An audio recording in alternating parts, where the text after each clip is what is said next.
We've all been there. You're out with a mate and the pace has dropped off. They're struggling. You ask yourself the question, do I wait or do I go? Because the wrong decision doesn't just affect the ride, it can affect the friendship. And this isn't a hypothetical question for me. On a recent ride, I was faced with that dilemma of what decision I should make. So you're out on your ride together, and I'm not necessarily talking about a cafe ride, I'm talking about an event. You've been training hard for it, hopefully, and you're really looking forward to it, want to get your best time in, and you're doing it with a friend, and you're hoping that they're training hard too. But when it comes to it, they just can't keep up. You're stopping at the top of the climb that you've worked so hard to get up, and you're waiting for minutes. You're getting cold, your legs are getting stiff, it's starting to get on your nerves. Or you do what you think is right, and you ride with them up the climb, and they're struggling. They're in their own world of hell, and they've got this mate right next to them, Tom Pidcock, who's finding it easy and is being all jovial, chatting away, whilst you are absolutely dying on your knees, trying to get up that climb. You don't need it. You know you're not as fit as them. You don't need them rubbing your face in it. So that brings the dilemma. If you're the rider that's faster, do you wait? Do you ride with them? Do you stop at set points and wait for them? If you're the rider that's unfortunately the slower one, do you even want them even riding alongside you? Not deliberately, but showing their fitness off? Or do you want them waiting at the top of a hill, making you have to put more effort to get up there because you're conscious of it, when really you're just in a world of hell? You want to just get your suffering over and done with. You don't need the pressure of being any faster than you already are. Now I've been on both sides of this camp. I'm not giving it the big and saying I'm the one that's always ahead and faced with the dilemma of do I wait, do I not? I have been in that position, and I'll talk about it shortly. But I've also been in a position where I'm cycling with someone, and I am putting in all of the power I can. I cannot put any more power in. I am at my limit, and yet they're just pulling away from me. And they keep on slowing down and dangling that carrot. Get on my wheel, get on my wheel. Can't get on your wheel, mate. And I'm certainly not going to stick to it. I'm done. I can't keep up with you. And when I'm in that situation, for me, I want that person out of my sight. I do not want to see him. I want them gone. And then I can settle down, cycle at my own pace, and I can get through the challenge by myself. I do not need the encouragement or the motivation as some person that's fitter, faster and stronger than me, just dangling that carrot of their rear wheel. Mate, can I introduce you to a company called Muck Off? They do an excellent brake cleaner. Do you have a discount code in your... See below.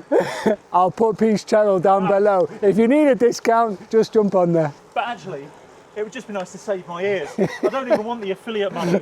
I just want to be able to hear properly. So my video today was supposed to be about not wanting to drop your mates, but I get the feeling they want me to be dropped. Oh, no, mate. It's fine, you keep up. Keep up.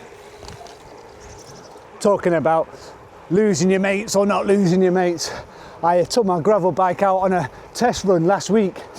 It got absolutely filthy, and I thought I'd cleaned it quite well, but my brakes are horrific, and I think I'm starting to get on everyone's nerves. I'm pretty sure I've woken up everyone in Saffron Walden. So my most recent real world experience of this, that was a challenge to say whilst riding, was I recently cycled an Audax. It was about 100 kilometres, it wasn't particularly far, but it was absolutely freezing, probably the coldest temperature I've ever ridden in. And not only that, the headwind was just horrific, absolutely awful. And it was myself, Peter Treadway and James Wilkinson, and the three of us were cycling together, amongst other people. For balance, both me and Pete have made videos of this ride, so I'll link them both to it, and you can see the two experiences, because they are both different, and see how this sort of scenario plays out for the people in each side of the camp. Now, as Pete explains in his video, he wasn't having the best of days. And it's difficult, it's in January, we've had Christmas, conditions were awful, it's going to impact people in different ways.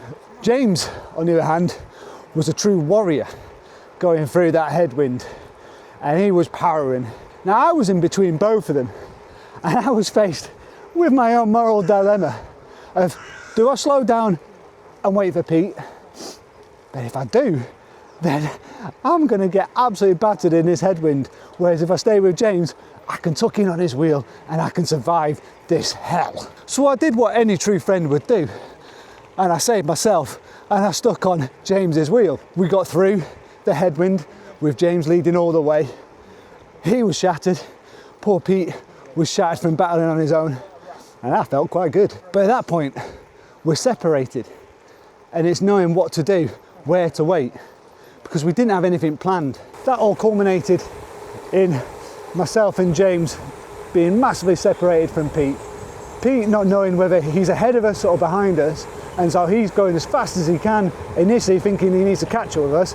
Then he's cycling slow because he thinks he needs to let us catch up with him. And it just gets all a little bit silly. As it was, due to the separation that developed, I think me and James had to wait for about 20 minutes, and then Pete caught us up. In that time, I got absolutely frozen solid, felt awful.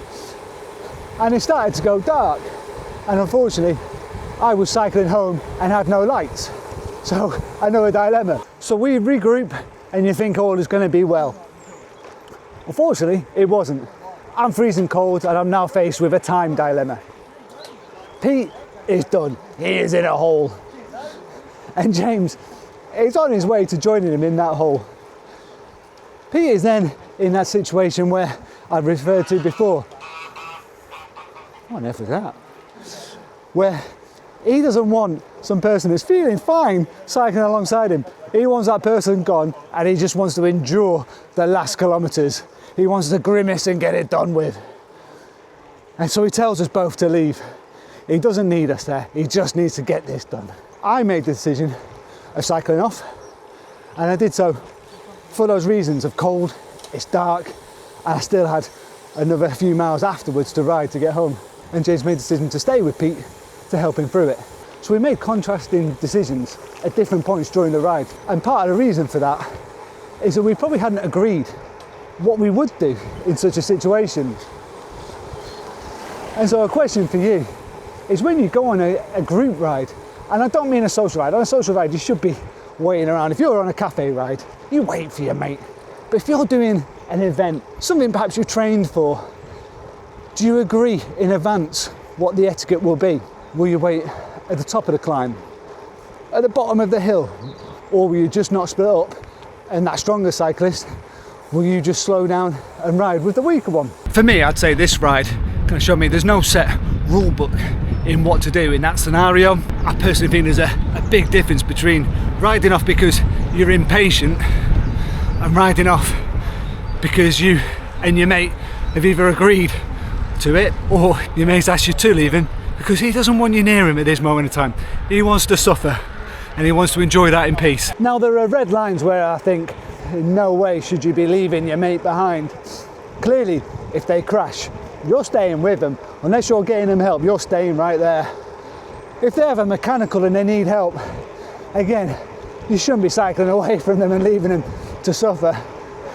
Unless they're that one person that never brings any inner tubes with them and just expects everyone else to provide them for them. For them, they need to learn their lesson. But anything above that, you've got to wait. Linked to having a crash, any kind of medical matter, again, you've got to stay with them, haven't you? You cannot be leaving them. But after that, is there a set reason why you should wait? Obviously, if you enjoy their company, clearly, wait away. But off the top of my head, for me, they're the lines in the sand where you do wait for them. Oh, way up there coming across. Hey! Oh, shit!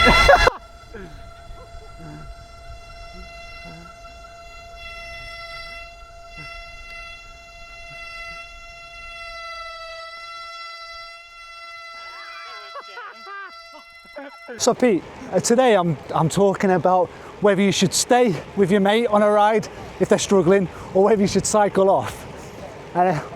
What do you reckon? What's your thoughts on it? No, leave them for dead. No, we've always, the thing is, there is a stigma with cycling clubs that they're very much not very inclusive, and you can get inclusive cycling clubs, but the stigma around cycling clubs is, we'll keep up or bugger off. Yeah. But we're not really even a cycling club, we're just a group of mates that found ourselves enjoying cycling. Yeah. And so there are obviously, we always call ourselves a mixed ability group. So there are always going to be people like Jimmy, who's like a racing snake. Yes. He's always going to be massively. Look at those hips. Snake hips. They don't lie. Snake hips Jimmy, we call him. Snake hips Santa. So there will always be people that are off ahead, but we'll always, when we get to the top of a hill, we'll always stop up, have a chat, wait for people to catch up. Yeah.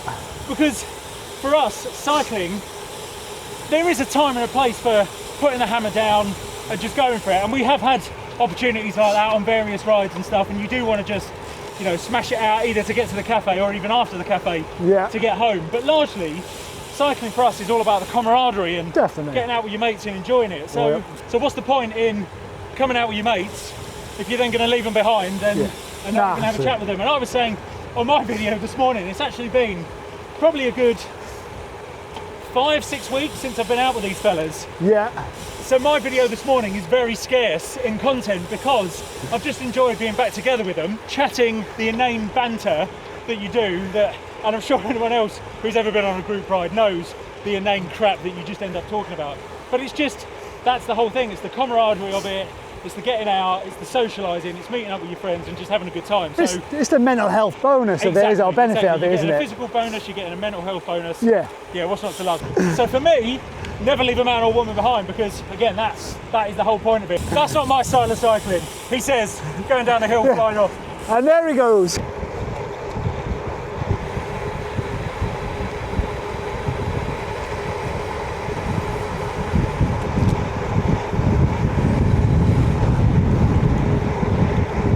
We've had a few moments where someone says, no, I'm okay. Yeah. But what they're actually saying is, I need your help and I want you to stay. Yeah. Or they actually mean it, no, I'm okay. Go away. Leave me alone. Leave me alone. Let me suffer. Let me suffer. 100%. It's knowing your group really, and knowing once you get to ride with different people and you've been out with them quite a bit, you know whether they mean it or not. 100%. So I'm going to leave this ride here. Thank you so much for watching. Enjoy your rides. Take care. Bye.